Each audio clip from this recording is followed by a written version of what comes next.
Hello friends, আসসালামু আলাইকুম। তৈরি করছি কফি ল্যাটে। 1 গ্লাস বরফের মধ্যে 1 কাপ পরিমাণ ব্ল্যাক কফি ঢেলে দিয়ে দিতে হবে 1 কাপ পরিমাণ ঘন দুধ। দুটো একসঙ্গে মিশিয়ে নিলেই তৈরি হয়ে যাবে কফি ল্যাটে। ব্ল্যাক কফি তৈরির নিয়ম হলো একটি পাত্রে ফুটন্ত গরম পানির মধ্যে পর্যাপ্ত পরিমাণ কফি ও স্বাদমতো চিনি দিয়ে জাল করে নিলেই তৈরি হয়ে যাবে ব্ল্যাক কফি।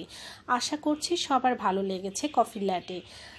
এতক্ষণ যারা সঙ্গে ছিলেন তাদেরকে ধন্যবাদ জানিয়ে শেষ করছি। আল্লাহ হাফেজ।